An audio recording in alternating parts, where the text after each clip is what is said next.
Ky emision mundësohet nga Konrad Albania. Ky është emisioni Fije Jete dhe unë jam Anila Sulstarova. Flas nga studiot e Paper FM në valët 91.1 FM. Sot do të flasim për një dhomë në mendjen tonë, një dhomë në të cilën nuk ka drita, por zërat nuk heshtin asnjëherë. A e ke vrarë ndonjëherë mendjen pse? Pikërisht në momentet më të mira të tuat. Ke një lloj ankthi të pashpjegueshëm pse kur gjithçka po shkon mirë, kur je i dashuruar, kur arritesh në detyrë, kur je në paqe, kur je me pushime, pa pritur ndodh diçka që e prish këtë magji. Ose thjesht pret goditjen e keqe nga fati. Nuk do flasim për fatin, sepse nuk është rastësi që pikërisht në momentet më të mira njeriu gjen arsye për ta prishur shijen e gëzimit apo të lumturisë. Do të flasim për busullën e vetëndëshkimit. Për shumë prej nesh, vetëndëshkimi nuk është një akt që ndodh rrallë. Ai është struktura mbi të cilën kemi ndërtuar mënyrën se si mendojmë, se si gjykojmë. Sigurisht që nuk është një busull që tregon veriun apo jugun, po tregon fajin. Dhe ne ndjekim me një besnikëri të frikshme sepse faji është i vetmi territor që njohim vërtet. Ndihemi kështu si në shtëpinë tonë. Njeriu nuk e ndëshkon veten sepse urren veten, por sepse ka mësuar që vetëm kështu mund të qëndrojë në marrëdhënie me figurat e tij të rëndësishme, ato figura të dikurshme, prindrit, zërat e tyre, të cilët janë futur aq thellë brenda se janë kthyer, janë përthyer, janë përkthyer si zëri arsyes. Është ai zë që ka zënë rrënjë në mendjen tonë. Është zëri i kërkesave, i fyrjeve, i lëndimeve të dikurshme. Dhe i sot, për një pjesë të emisionit, unë do të flas si vetëndëshkimi. Unë jam ai që nuk e ke ftuar kurr, por gjithmonë më ke lënë vendin më të mirë në tavolinë. Nuk bëj zhurmë kur vi, nuk hap derën me forcë. Ti e di që jam aty përpara se ti ta kuptosh që unë jam aty. Më njeh shumë mirë edhe kur bën sikur s'më njeh, edhe kur do të injorosh zërin tim. Unë jam ai që të them që ke bërë goxha gabime në jetë. Që kur s'ke qenë plotësisht në potencialin tënd. Që sigurisht ca gjëra mund të kishe bërë më mirë. Që ke folur më shumë aty ku s'duhet flisje. Që ke dashur më shumë njerëz që se kanë merituar. Ose ke nënvlerësuar njerëz që mund të ta bënin më të lehtë rrugën. Unë jam ai që të kujton gabimet kur ti je duke u përpjekur të flesh. Jam zëri që çdo mëngjes të jep një ndjesi të paqartë që ka një problem me ty, ka diçka që nuk shkon me ty. Dhe di çfarë, unë as nuk kam nevojë të përtas. Sepse unë jam zëri yt. Dhe kjo është arsyeja pse ti më beson. Ti beson që unë jam ndërgjegja jote, që të mbaj në rrugë të drejtë, që të ndihmoj të mos gabosh. Në fakt, unë jam këtu për t'u siguruar që ti të mos jesh i lirë. Unë jam ajo që të bën të punosh më shumë se ç'duhet. Të japësh më shumë se ç'mundesh. Të rish edhe kur nuk je i lumtur. Të mos kërkosh, të mos luftosh. Ti jesh mirë. Sepse nëse ti do kërkoje që ti ishe mirë, do të duhej të besoje që ti e meriton, po pyetja që kam për ty është, a e meriton ti vërtet të jesh mirë? E unë këtë nuk e lejoj. Unë, vetë ndëshkimi yt, të kam mësuar durimin. Jo atë që ndërton, lumturinë domethënë, por atë që të gërryen nga dalë. Unë jam dhe vdekja. Unë jam ai që ti beson që jeta është më e dhimbshme dhe vdekja është shpëtim. Unë jam ai që të kujtoj sa pak jeton ti. Të kam detyruar të jesh i fortë. Jo për të jetuar, të kuptohemi drejt, për të vuajtur. Sepse vuajtja, kush e di pse, shihet si merit. Sepse kush vuan është i fortë. Të kam mësuar të jesh i mirë me të tjerë dhe kur ata nuk e meritojnë. Dhe të jesh i pamëshirshëm me veten. Dhe ti më mban. Ndonjëherë më kthen kurrizin, po zërin më dëgjon. Sepse të dukem shumë i njohur. Edhe sepse kam shumë kohë që jam aty. Shumë më herët nga sa ti mendon. Kam qenë aty që në mënyrën se si të panë kur ishe fëmijë, në mënyrën se si të korrigjuan për gabimet që ke bërë, në mënyrën se si të deshën me kushte. Unë jam kujtesa e atyre momenteve. Një kujtesë që është përthyer në një rregull të vetëm. Kujdes. Mos kërko shumë. Nuk meriton më shumë. Dhe nëse ti guxon ndonjëherë të kërkosh më shumë, unë jam këtu, nuk të lë, nuk largohem, sepse nuk jam armiku yt. Unë jam mënyra jote për të mbijetuar. Dhe sa herë që ti përpiqesh të jetosh e lirë, unë të kujtoj se çfarë mund të humbasësh, sa do vuash. Dhe ti e beson. E beson sepse ti jesh i lirë, të jesh e lirë, ka të panjohura. Është territor që ti nuk e njeh, ndërsa unë jam i saktë, sjell vetëm gjëra të parashikueshme. Unë jam vetë ndëshkimi. Dhe këta emisione do ta bëjmë bashkë. Sepse unë lind me ty. Më ndërtojnë, më rrisin bashkë me ty. Nga dalë, pa zhurmë. Dhe di, ndonjëherë pa qëllim të keq. Fillon shumë herët jeta jonë bashkë. Zëri im brenda teje fillon shumë herët. Jo vetëm për atë që ty të thonë kur je fëmijë, por me atë që ti ke parë çdo ditë. Një nën që punon pafund, një baba që nuk flet për veten, po mban gjithçka mbi shpinë. Ti nuk dëgjon vetëm fjalët, ti mëson rregullin. Që dashuria fitohet, që vlera jote varet jo nga ajo që ti jep, po nga ajo që ti jep. Dhe që nevojat e tua duhet të renditen të fundit. Se ti e di që një fëmijë nuk mendon që prindi im nuk po sillet mirë. Nuk mundet, është e pamundur, sepse kjo do i rriste pafund pasigurinë atij fëmie.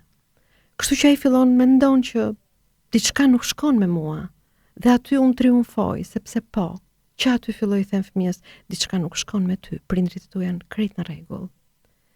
Dhe ky është momenti ku të ndihesh në faj, dhe faji është absolutisht ushtari im më i mirë. Faji lind dhe të helmon. Dhe ti e bën. Fillon të humbet pak nga vetja për të mos humbur tjetrin, atë që është shumë i rëndësishëm për ty. Imagjino një fëmijë që ka vizatuar diçka me shumë pasion dhe vrapon të tregoj prindrit me shumë dëshirë. E vendos vizatimin dhe në sy lexohet krenaria, sa bukur e kam bërë. Dhe mezi pret dëgjoj lavdërime. Dhe prindi që i thot, po që nke bërë shumë pis. Po kë ke vizatuar kështu? Po pse më kështu jam unë? Ai dëgjon, nuk dëgjon atë që i thuhet në fakt. Ajo që fillon dëgjon edhe që unë, si vetë ndëshkime marrë dhe kam kurajon që ta vendosi në mur, si poster, është ti nuk mjafton. Ti nuk je i mirë sa duhet. Ti nuk je i Zoti sa duhet. Ti je egoist. Ti i fokusuar vetëm tek vetja jote. Ti nuk llogarit kërkesat dhe nevojat e të tjerëve. Dhe këto përkthime që vinë me vizatime të ndryshme përgjatë jetës apo me nota të ndryshme përgjatë jetës apo përmes krahasimeve të pafundme gjatë jetës, unë i marr, i ruaj dhe i kthej në ligj. Dhe tani ti që po dëgjon, nuk ke nevojë më për prindin të kritikoj madje. Tani prindi as nuk të kritikon më, përkundër, është krenar me ty. Por tani është pak vonë, sepse unë kam zënë rrënjë dhe jam shumë i fuqishëm në mendjen tënde, në dhomën time dëgohet vetëm zëri im. Dikush e ka quajtur tirania e duhet. Duhet të jesh më i mirë, duhet mos gabosh, duhet të durosh. Dhe po, ti e di që në kulturën tonë në Ballkan, këto trajta janë edhe më të forta, më të fuqishme, sepse rritesh në një kulturë ku ata kanë bërë gjithçka për ty. Pafund për ty, dhe kjo nuk është dashuri, ky është borxh. Unë jam kujtesa atij borxhi. Kur ti mendon të zgjedhësh veten, unë them po ata. Kur ti mendon të ndalesh për të bërë diçka për veten, unë të kujtoj se sa njerëz do vuajnë nëse ti merr vendimet për veten tënde. Unë jam i sakt, jam i njohur. Jam i njohur për mendjen tënde. Edhe nëse sot ndihesh fajtore pa arsye të qartë, nëse nuk pushon dot pa bërë një punë, pa menduar për një punë, nëse të jesh i mirë ose e mirë me veten tënde është një ndjesi kështu sikur po përkëdhelesh, sikur nuk e meriton, mos u çudit. Nuk je duke e menduar, je në fakt duke e zbatuar, sepse është një sistem që është ndërtuar. Unë jam po aq i fuqishëm, sepse jam ndërtuar gati dhe para se të lindje ti. Më kanë rritur me shumë kujdes. Para se të mësoj alfabetin, ke mësuar se si është vetë ndëshkimi. Ndoshta atëherë ke qenë i vogël, nuk kanë marrë aq me ty, po ke parë se si ata vetë ndëshkoheshin. Ndaj, ti nuk ma thua mua, ose nuk e thua me zë të lartë, se sa i rëndësishëm jam unë për ty. Vetë ndëshkimi. Hajde, ka ardhur momenti për një këngë.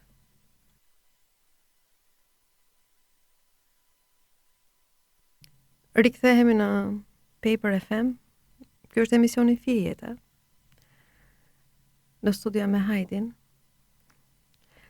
Dhe sot po flasim për vetë ndëshkimin. Në fakt, emisioni është ndërtuar për të folur kryesisht nga zëri i tij. Nga zëri i vetë ndëshkimit, sepse është një zë që në kokën tonë, buxhet edhe kur s'e kërkon njeri. Mendimin, por ai gjithsesi e jep. Ndaj po vazhdoj të flas në emër të tij. Vetë ndëshkimi nuk të lë të jetosh. Në fakt, ai thot, unë të mbaj funksional dhe ti e quan sukses. Ti mendon që je i fortë, po nuk je.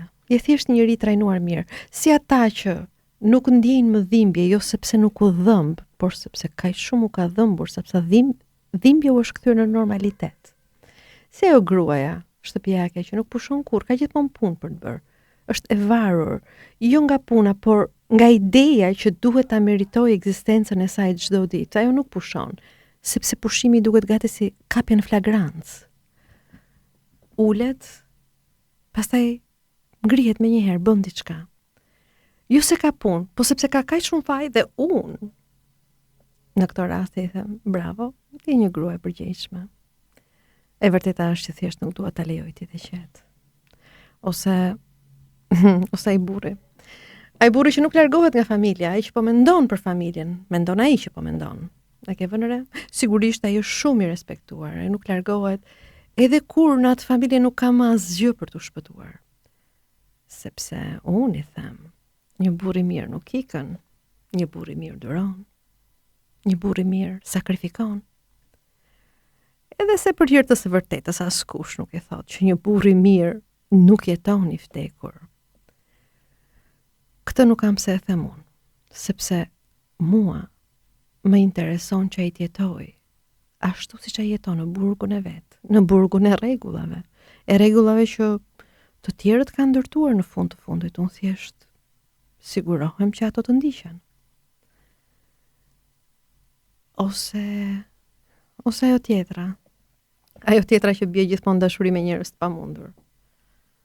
Dhe shoqjet e veta i thonë magneti për njerëz të gabuar. Ajo jo në fakt. Ajo ka një shije shumë të saktë. Sepse një marrëdhënie e plot që ajo ta meritoj tërësisht njeriu që dashuron, do e nxirrte nga zona e rehatis që ajo ka. Një burr që e zgjedh, një burr që e zgjedh atë. Ajo nuk e meriton të zgjidhet. Një burr që është aty, është shumë për atë, sepse do duhet të bënte diçka të tmerrshme.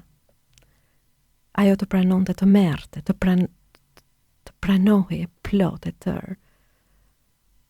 Dhe unë jam siguruar që ajo mos t'i shkoj në mendje ta mendoj një gjë të tillë.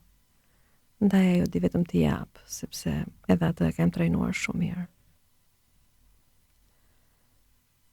Ose ai njeriu që punon me veten, që lexon, që reflekton, që thot unë jam shumë i ndërgjegjshëm, po, shumë i ndërgjegjshëm për çdo gabim, për çdo reagim, për çdo mendim. Ti nuk jeton, ti vetëm monitoron veten. Dhe gjithashtu unë jam shumë krenar për të, sepse nuk kam nevojë ta kritikoj. Ai e bën vetë. E bën shumë më mirë se unë mandje. Dhe ti mendon që kjo është rritje. Më lër të them që ky është thjesht kontroll me titullin akademik, profesor, doktor. Askush nuk më largon, sepse unë të jap ndjesinë që ti e ke të vështirë për ta thënë, po është kontrolli. Do thuash ti tani që e dëgjon kontrolli rem. Mundet, por është i qëndrueshëm. Sepse nëse ti e ndëshkon veten, të paktën ti e di se çfarë po ndodh. Po nëse ti më ndalon mua, më hesht mua, ti nuk e di se çfarë ndodh. Dhe kjo është pjesa që ti nuk pranon dot. Ti nuk ke frikë nga unë. Ti ke frikë nga jeta jote pa mua. E imagjinon dot si do ishte?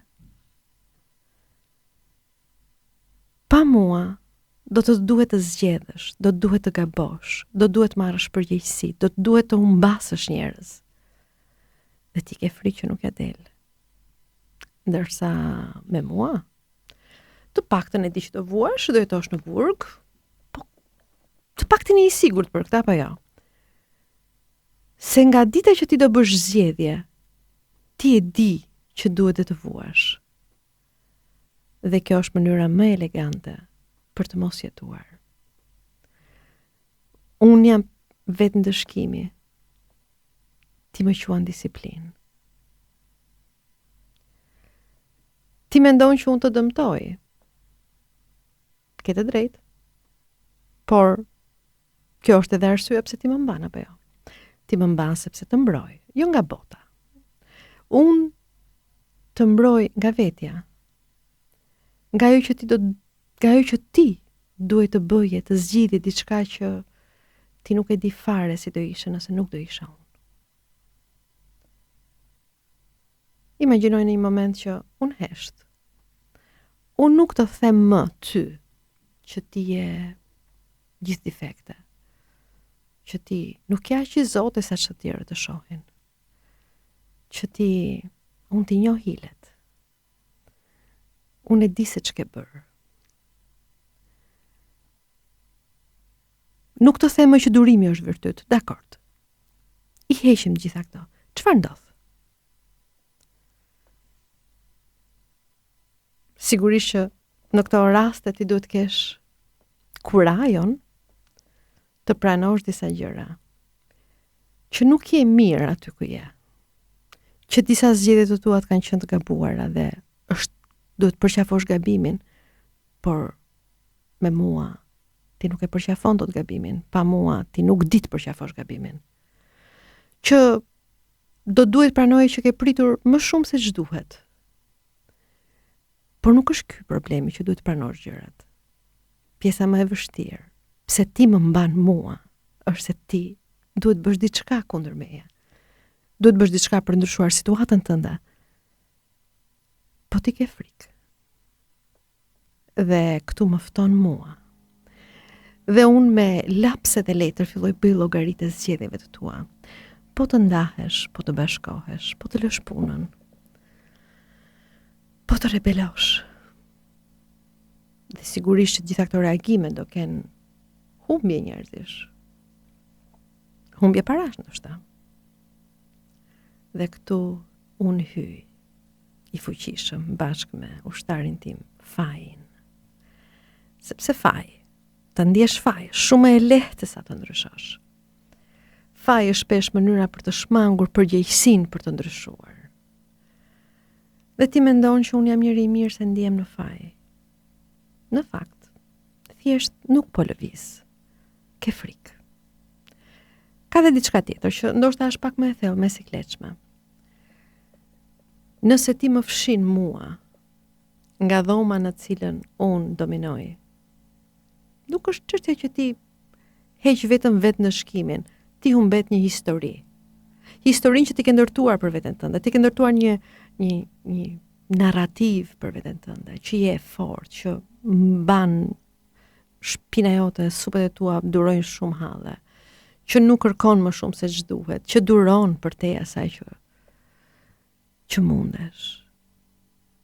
Nëse nuk e ndëshkon veten, kush je?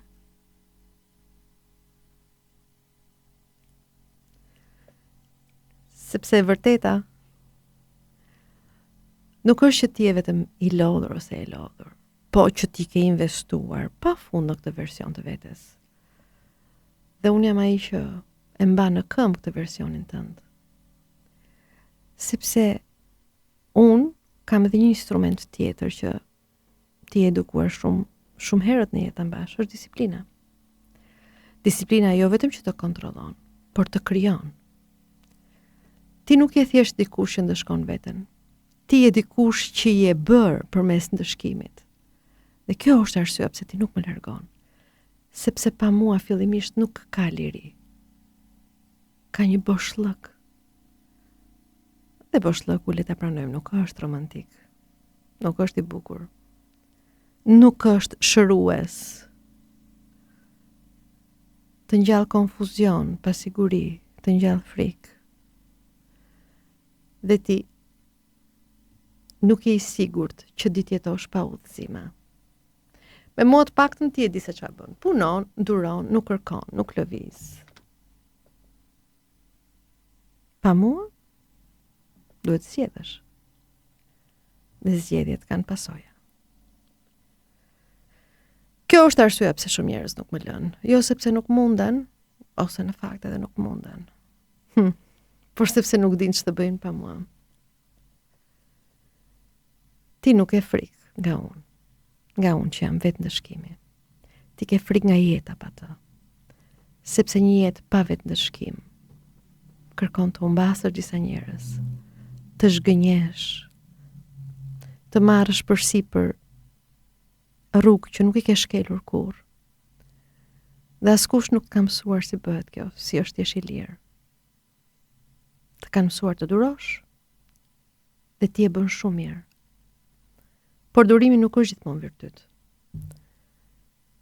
Ndonjëherë është mënyra më e pastër për të mos jetuar. Unë jam vetë ndëshkimi. Dhe ti, tani, e di pse nuk më largon dot.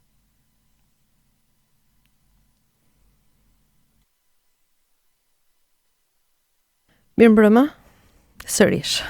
Rikthehemi në Paper FM 91.1 FM. Po flasim për vetë ndëshkimin dhe ky emision është ndërtuar mbi logjikën e tij, si ai funksionon. Dhe vetë ndëshkimi thot: ti mendon që momenti më i vështirë është ai kur ti je keq? Jo.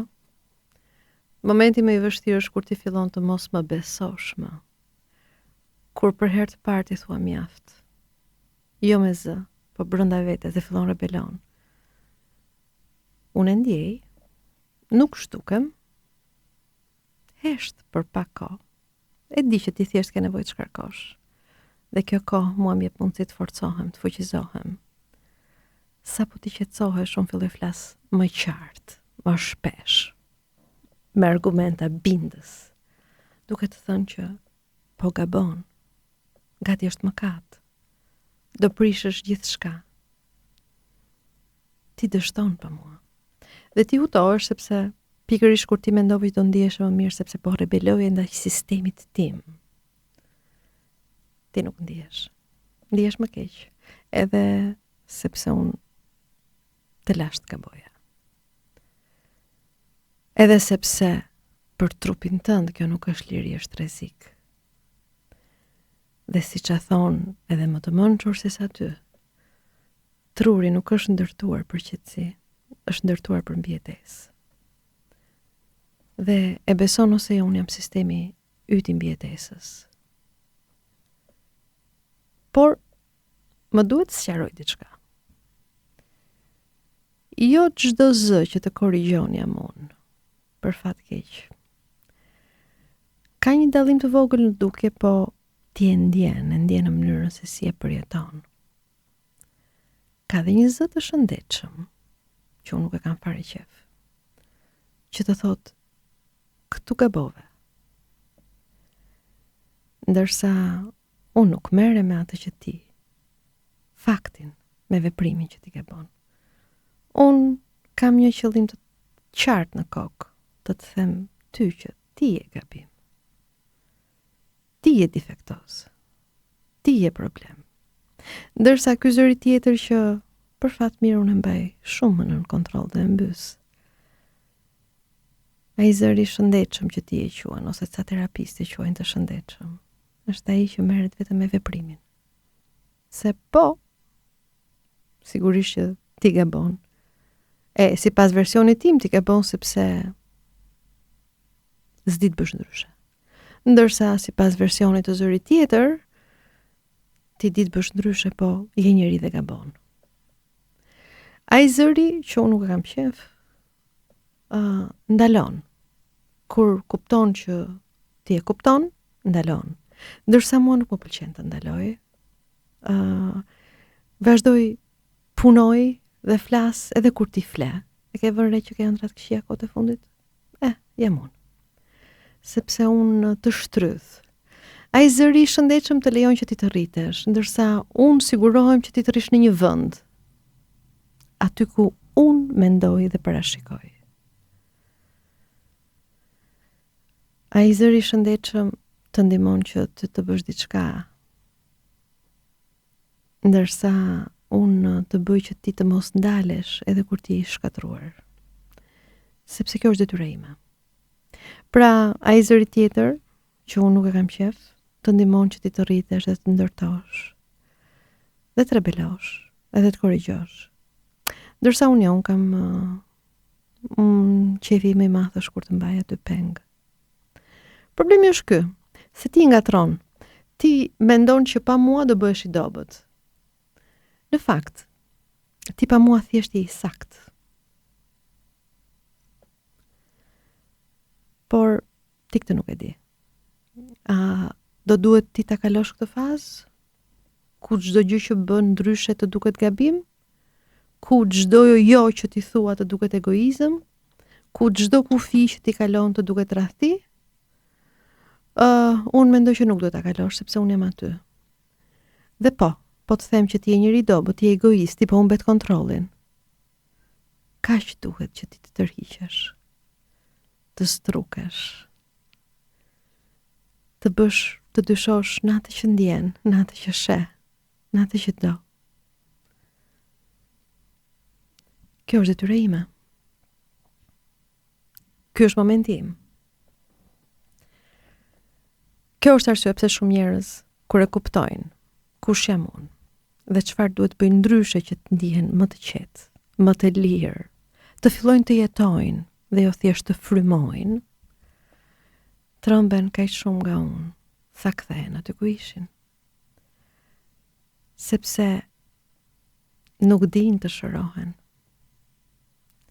Din vetëm të kthehen në burgjet e tyre. Dhe burgu im është gjithmonë i hapur. Do shumë kurajo që të kuptosh që të kam lodhur për arsye. Që të kam bërë të japësh më shumë se sa të marrësh. Që të kam bërë të presësh. Atëherë kur ndoshta s'kishte më arsye për të pritur. Që të kam bërë të heshtësh. Atëherë kur ti duhet flisje.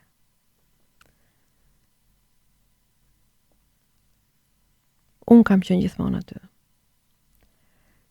Çfarë do bësh ti nëse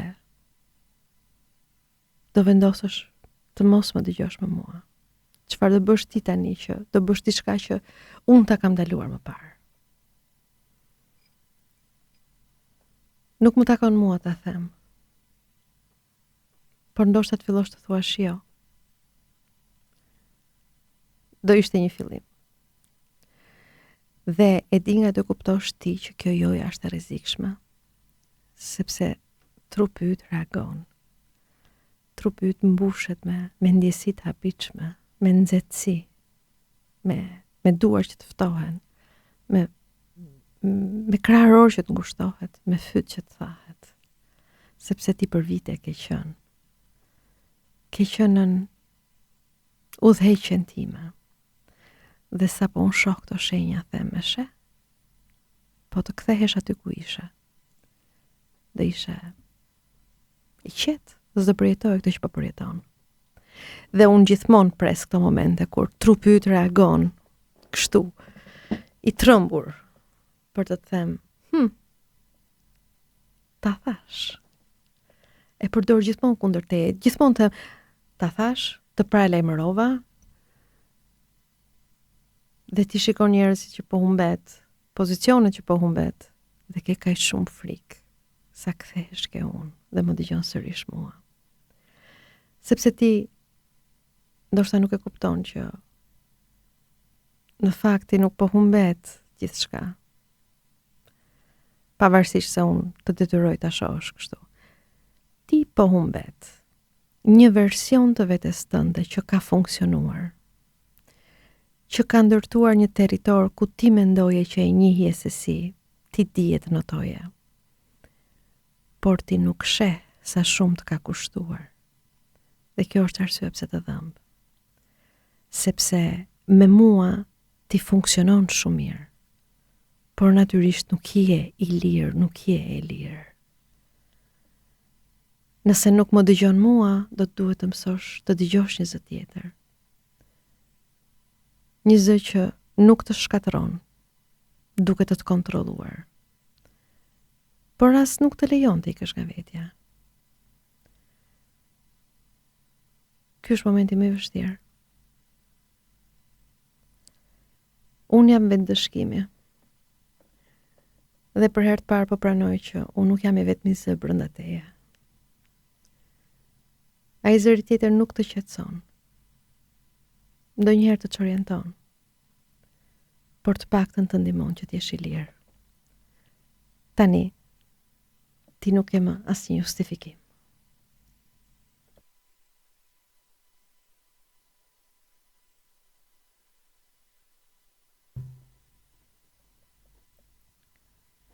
Ky është emisioni Fje Jeta. Kjo është pjesa e fundit e këtij emisioni. Deri tani ne folëm për vetëndëshkimin dhe deri në këtë moment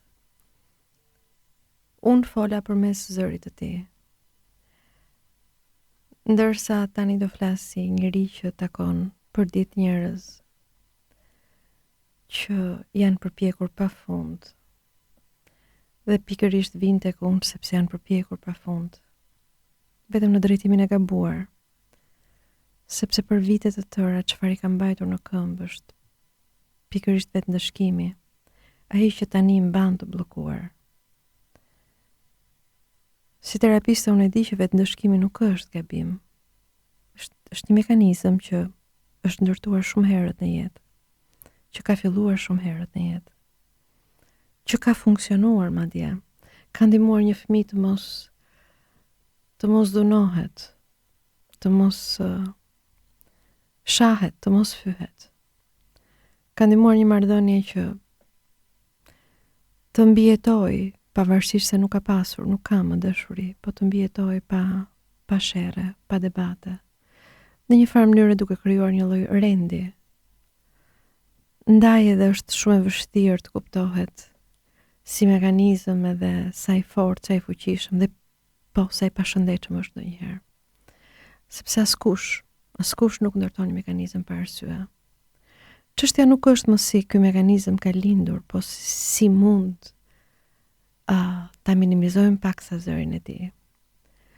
Si mund të mos ta ndërpresim ciklin që nuk të lë më të jetosh. Se nuk ka gjë më të dhimbshme se sa njerëzit që zbulojnë që jetojnë pa jetuar. Të mos jeti vetëm i zë që dëgjon, sepse nëse është i vetëm i zë që ti dëgjon, ky është kufizim, nuk është përmbrojtje. Të duket sikur je në zonë të sigurt, po nuk je. Nuk je i lirë. Dhe këtu fillojnë problemet që ndoshta nuk kuptohen menjëherë. Ankthi vazhdon është aty, rritet. Lodhja flej lodhur, ngrihesh i lodhur. Marrëdhëniet që janë po njësoj, me po të njëjta dinamike, me po të njëjtat kotësi dhe boshësi. Varsi nga gjithçka, nga puna, nga alkooli, nga duhani, nga drograt, sepse për pak të mpin, po pastaj vetëndëshkimi të kthehet edhe më keq. Sepse nëse nuk mund të dalësh nga një strukturë e tillë, fillon dhe gjen mënyra për ta duruar atë.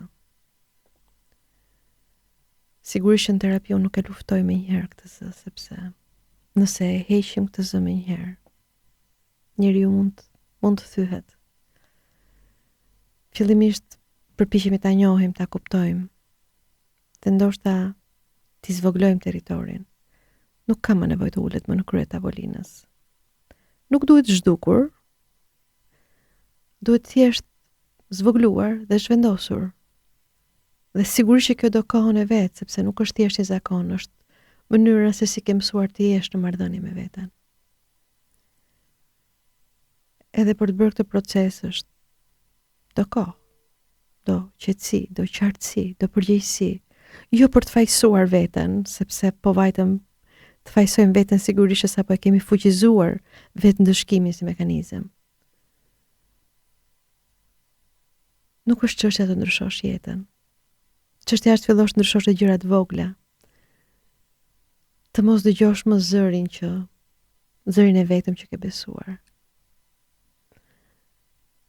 Të fillosh të mos ndëshkosh veten automatikisht. Vetëm kaq. Këto janë hapat e vegjël që mund të fillojnë kundër ndëshkimit si vetmi tiran në kokën tënde. Ndryshimet nuk fillojnë me vendime të mëdha. Ndryshimet fillojnë me gjëra të vogla. Dhe po më besoj që kaq mjafton për të filluar.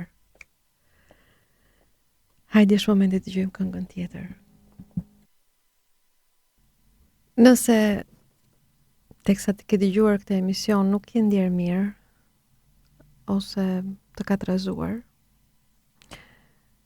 dua të them që nuk je vetëm, edhe pse unë e di që ndjesia është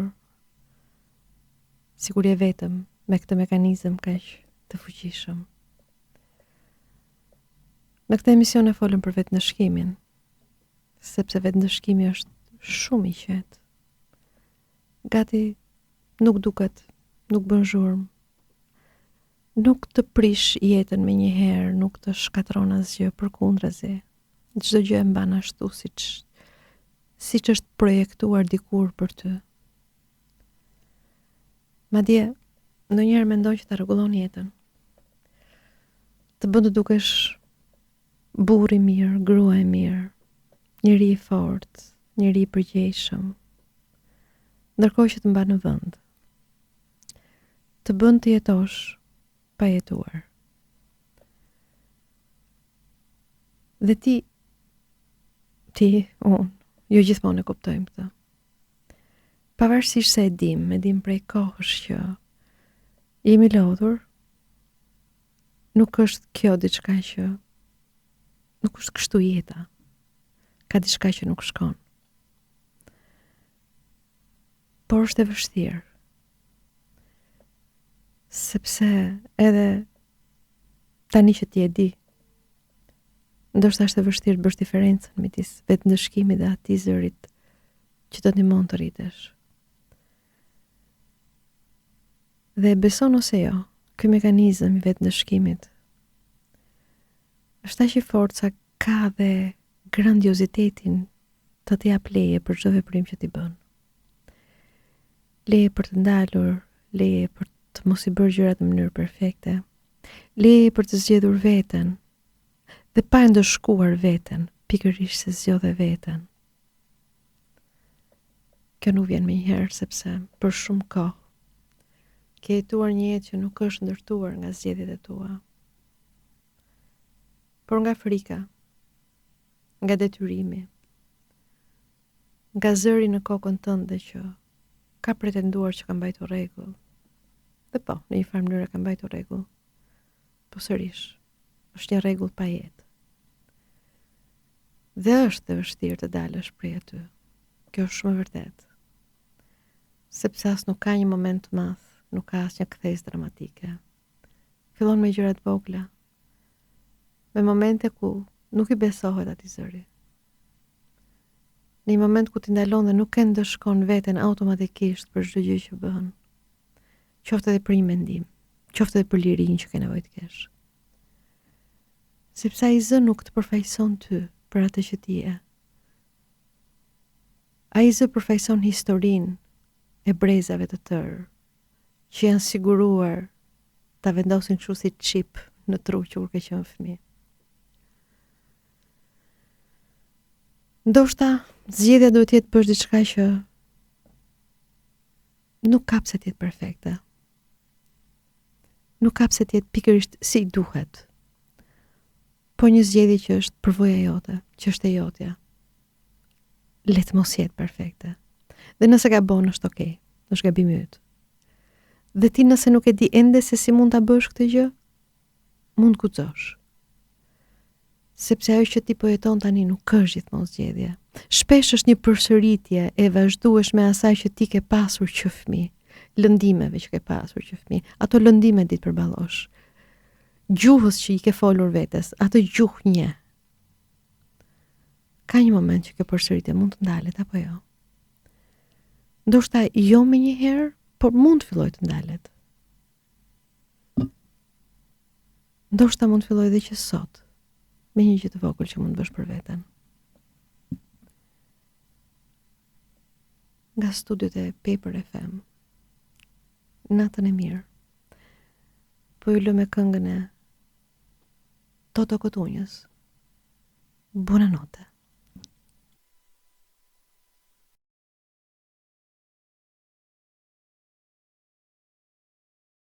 Ky emision mundësohet nga Konrad Albania.